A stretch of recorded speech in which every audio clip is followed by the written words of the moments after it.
This is the BMW CE 2. While overseas it targets a younger audience that is more eco-conscious and wouldn't gravitate towards a traditional petrol-powered large-capacity machine, here in India it targets a rather niche clientele with more disposable income and little to no care for practicality. While on paper this may seem rather overpriced, I've come to discover that this can make quite a compelling case for itself, especially when you consider its older sibling, which costs 3 times the amount.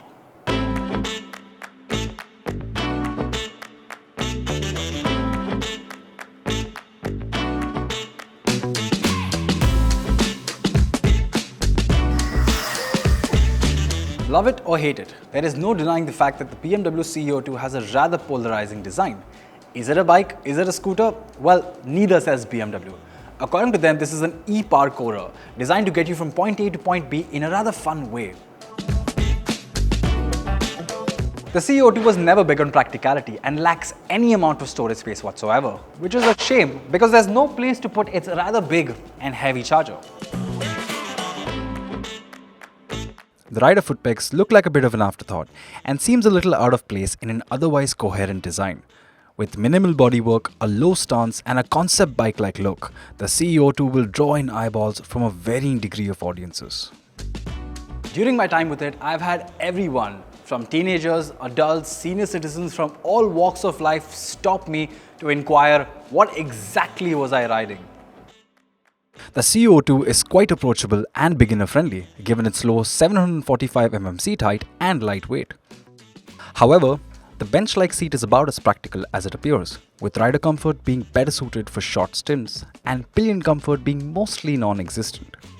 Now this seat is best suited for a full-grown solo rider and a pillion will have to be a tight squeeze. Another design flaw in my opinion is the rather low-mounted tail light, which is virtually hidden from any tailgaters or people in close proximity with poor visibility. Another issue I have is with the foot pegs. Both these foot pegs are not foldable, which makes it a bit annoying when you're trying to walk the vehicle and they keep getting in the way.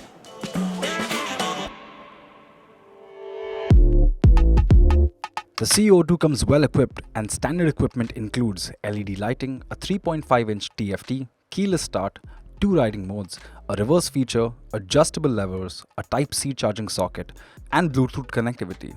However, our test unit is equipped with a Highline pack which costs an additional Rs 50,000 and includes features like a fast charger, additional switchgear, a smartphone holder, an additional riding mode called Flash, a tricolored seat, heated grips, a fork finished in gold, and the stickering you see here. The CE 2 has a really cool feature called Cradle Mode. Now what you do is you download the BMW app, install it on your phone, connect your phone via Bluetooth, and then you can just mount your phone over here and use it as an extension to your existing mode. So you just press the switch over here and now you can control all the switches on your screen. So that's for maps, music, telemetry.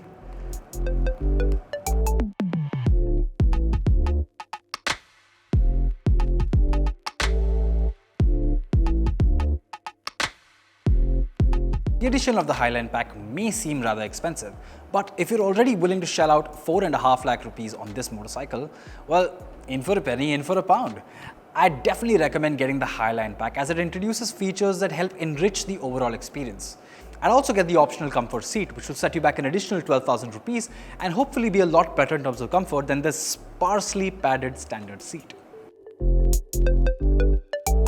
With the Highline pack, you've got a total of 3 riding modes and 2 battery modes. The 3 modes are Flow, Surf and Flash. Flow has the least amount of throttle response but the most amount of regen. Surf completely turns off regen but has the highest amount of throttle response. And Flash has the best of both worlds with the highest regen and highest throttle response. The other 2 modes are for battery optimization. You've got Battery Saver and Low Power mode. So Battery Saver is something you can toggle through the screen and trigger. What it essentially does is it restricts your speed to about 80 kph and well, helps you save your battery. And Low Power mode is only triggered when you're really low on power, say about 15 to 10%, and will restrict your top speed to about 50 kph.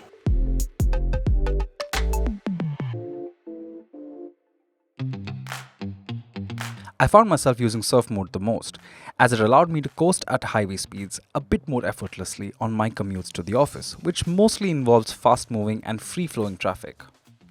Powering the CEO2 is a belt-driven 48-volt electric motor paired with two air-cooled lithium-ion batteries.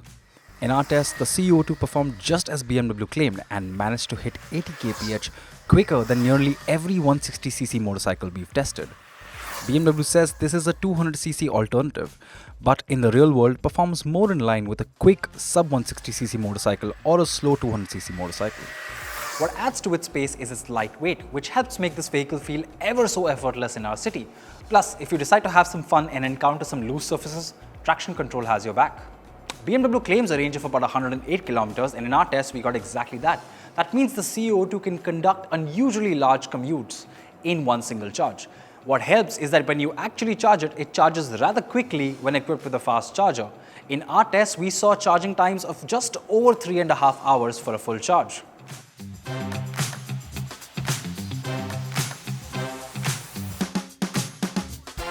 Riding the CO2 through Mumbai is rather fun as ample torque is always ready, and our tests reveal a roll-on acceleration figure that makes it quicker than most 200cc motorcycles. In fact, considering the cost and claimed performance of the CEO4, the CO2 starts to seem like a bit of a bargain. In terms of braking, my issue is with the lack of rear ABS. In most cases, under hard braking, I found the rear wheel locking up, especially when you pair it with a mode with strong regen. That tends to happen quite often. Speaking of regen, the regen on the CEO2 is quite effective. In fact, more often than not, I found myself relying heavily on the regen and not so much on the brakes. The CO2 has an upright riding position, and it is a light and easy handler, making most commutes entertaining. Its low center of gravity makes it easy to maneuver through tight spots, and its suspension ensures decent comfort. However, hit bumps or potholes at a faster pace, and the CO2 will more often than not toss you off your seat because the rebound on the rear shock is a bit too aggressive. The front fork is non-adjustable, however you can adjust the preload at the rear. The CO2 is fun around corners, but it feels more like a scooter than a motorcycle, although its Michelin City Grip 2 tires offer good grip and confidence.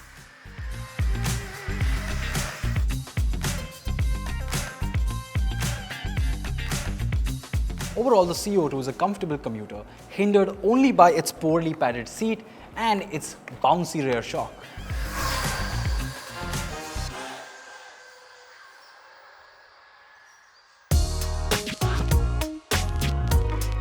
This is not a practical purchase by any means.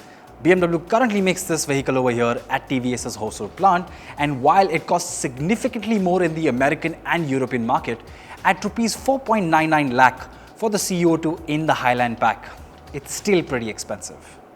On the other hand, this is the most affordable BMW EV money can buy, especially when you consider its older sibling which costs 3 times the amount.